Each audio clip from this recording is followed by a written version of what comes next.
So let me also bring in Admiral James Stavridis. And Admiral, knowing that we're very early into this, I think less than half an hour since we first got this reporting, what are you going to be watching for in the coming hours? Three things. Number one, obviously, the situation in Rafah. Will the Israelis continue to ask the civilian population to evacuate? I think they will. And I think as this unfolds, it'll be instructive to watch how successful that is over time. Number two, I'll be watching for the provision of humanitarian aid. A big part of the criticism that's been directed at Israel, in this case appropriately, is on the lack of humanitarian aid coming in. Hopefully, some additional good news we might get in the next day or two is that the pier complex being constructed by the U.S. military, Army, Navy, Marines, SEALs guarding it, it's a joint force effort, will open. That could bring 100 to 150 truckloads a day of aid, sufficient for minimal survival for much of the population. So I'll be watching humanitarian aid and how that unfolds. And third, and I think quite importantly, watch the tunnel complex. I have felt for a long time the real military center of gravity here is actually not Hamas. You'll never kill all those fighters. More are being generated every day. But if the Israelis can decommission those tunnels, Chris, by flooding them, exploding them, sealing them off, that would take away the means by which Hamas has been able to train, organize, equip, direct these operations. So I'm going to be watching the tunnel complex, the humanitarian aid, and the movement of civilians out of Rafah. Those are three key indicators for me. That's what we've seen. So Israel is not in a very good situation, in my view, at this point.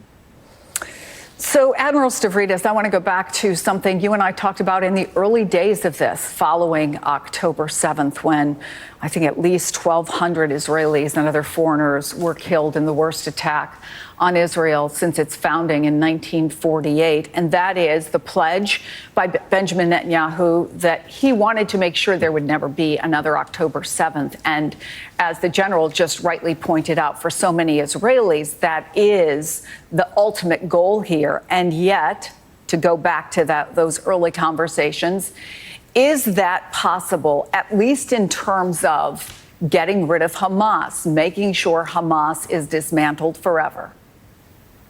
I don't think it's ever possible to completely dismantle terrorist organizations. And we've seen that again and again and again as we've gone after al-Qaeda and Boko Haram and more recently Islamic State. What you can do is take away their means of attack. You can degrade them and reduce it. And I think the operations here are designed to do so. As I mentioned a moment ago, Chris, decommissioning this complex web of 400 miles of tunnels underneath Gaza, which is only 25 miles by 5 miles, 400 miles of tunnels. That's got to be job one here. Job two alongside it is to continue to execute a plan that permits taking care of the civilians.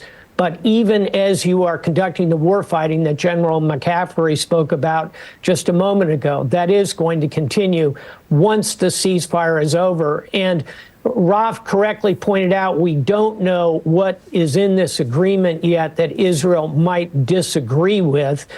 He pointed to the idea that Israel would want only a pause. Hamas would want a path, at least, to a complete ceasefire. The other thing we don't know is governance. Will Israel keep forces inside Gaza? That's been a significant sticking point.